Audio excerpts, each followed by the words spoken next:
Welcome to this PowerPoint presentation on organizational communication.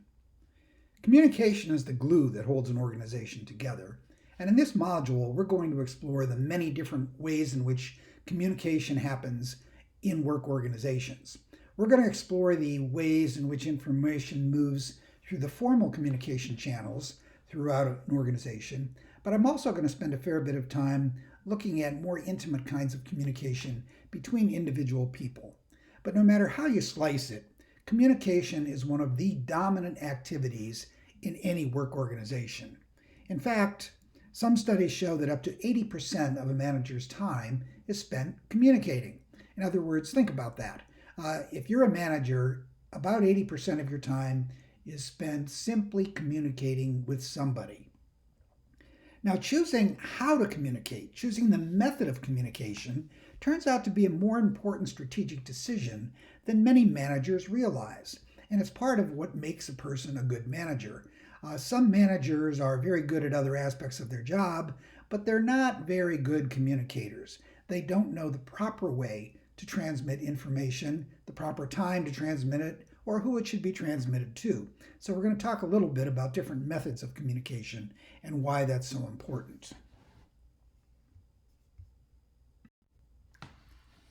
Psychologists have been studying communication in the laboratory for about 70 years. And one of the classic ways in which this was done, especially during the early years of communication, was to bring people into the laboratory and set up communication networks. Now, this was done in different ways during different eras. Sometimes they just had people sitting in little cubicles with little windows that they could pass messages through. Other times later on, they had people sitting at computer terminals where they could send information to a select number of other people in the group. No matter how you set it up, though, the way the communication network was structured was the factor of interest to the researchers. Take a look at the diagrams on this slide. Each one of the numbers that you see in each one of those diagrams represents an individual person. So for example, if you look at the wheel, you see there are 5 people with one person in the center, and the lines indicate who can communicate with whom.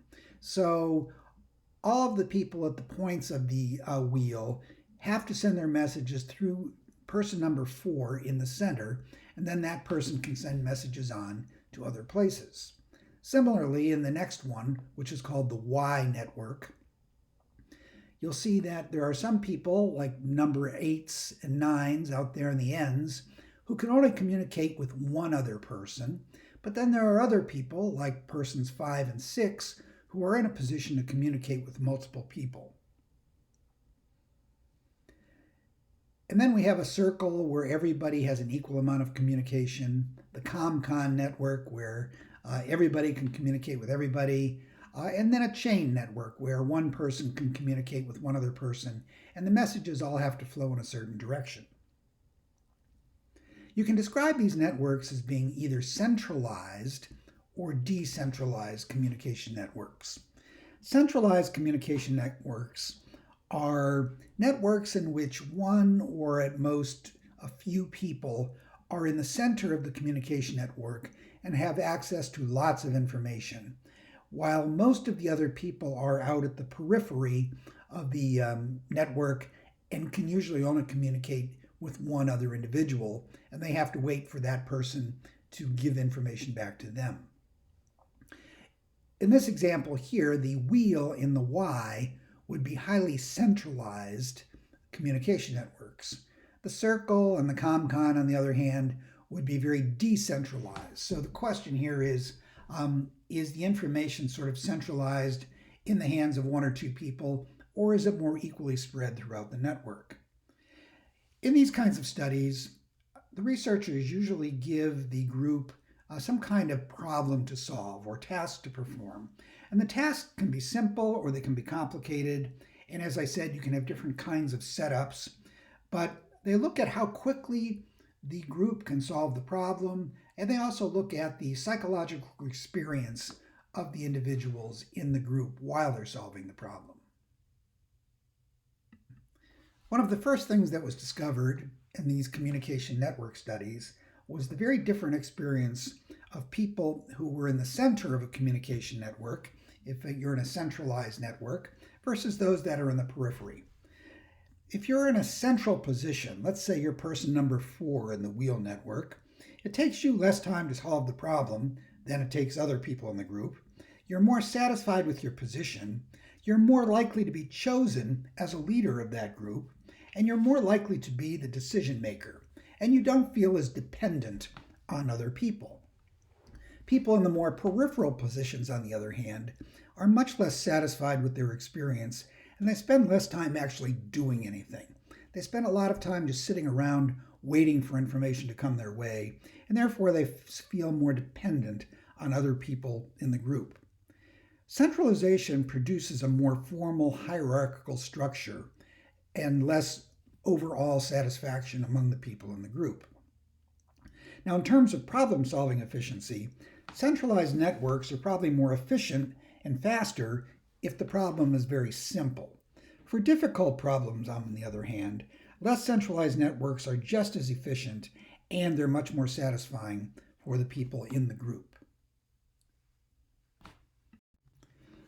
So let's now talk about formal communication in organizations. And you usually describe formal communication according to the direction it's going.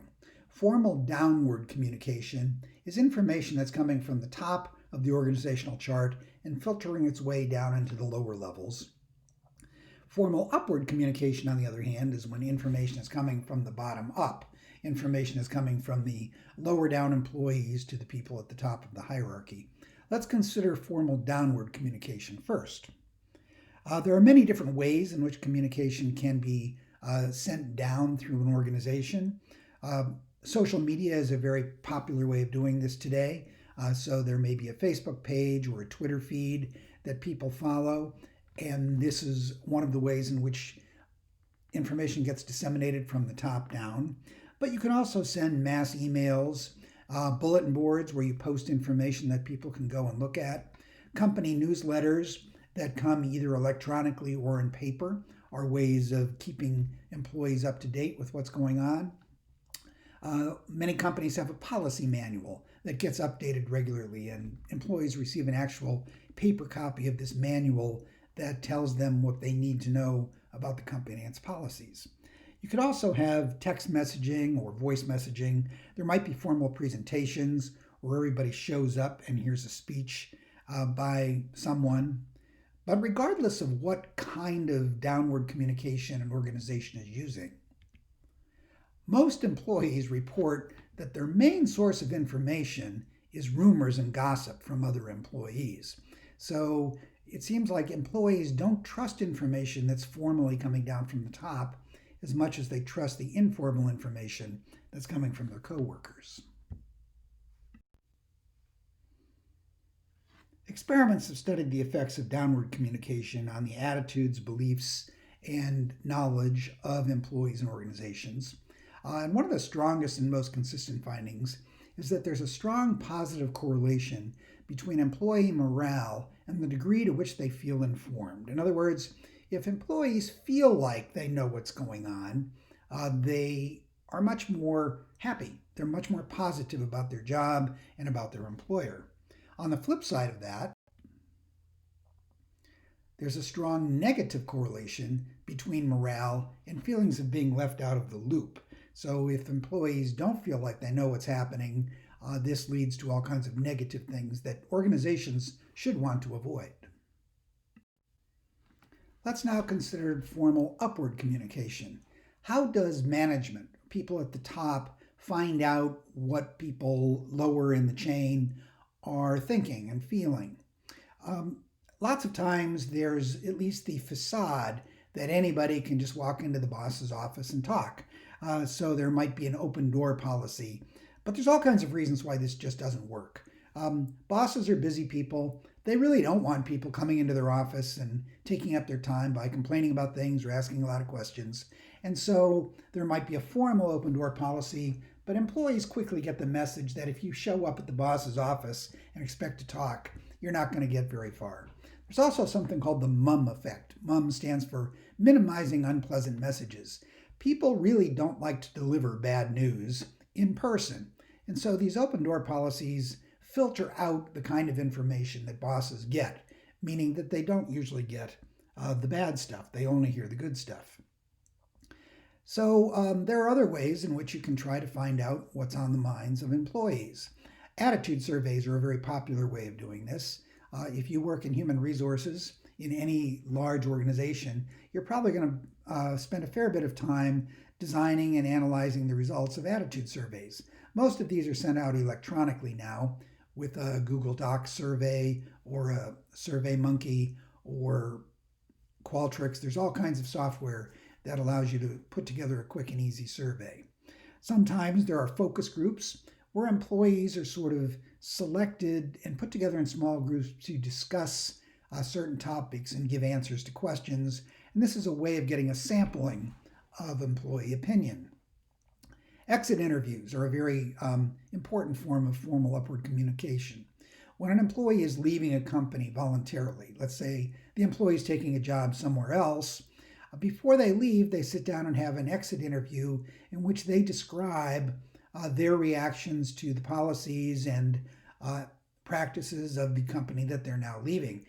And they usually will be quite honest here. They have nothing to gain. They're not going to stay with the company anymore. They don't have to worry about being evaluated. And this is an important way for the company to get information about the experience of its employees. Suggestion boxes can work, meaning that there's a place where employees can drop anonymously or not a suggestion about how things might be improved or changed. These work best if the employees are paid for their suggestions and if they trust the supervisor not to steal their ideas or to feel threatened and get angry. So suggestion boxes can work if it's handled correctly, but there are lots of situations where it doesn't get handled as well as it should. When it comes to very sensitive matters or where there's a history of mistrust or tension, sometimes third-party facilitators are involved. So a liaison of some sort or a person who's formally involved with grievance procedures is brought in to try to mediate between the two different sides. In some companies, there's even a position called an ombudsperson whose job it simply is to translate sensitive information from one part of the organization to another. It's a place where a person can go with grievances without fear of retribution. Now, how effective these different upward communication strategies are can vary quite a bit, but it's usually not as good as management hopes. For example, in one study done in a factory, it showed that when they asked the foreman whether they get their subordinates' ideas, whether this information gets to them, 73% of the foremen said that they always get these ideas. This does get communicated to them. However, when you ask the subordinates how often the information got to the foreman, only 16% of the subordinates agreed that the foreman really knew what was going on. So there's a disconnect here. Somebody's wrong. The last formal form of communication is what we call lateral communication or horizontal communication. This is communication between individuals at the same level of the organization. So it's not employees communicating upward to bosses. It's not bosses sending information downward to employees.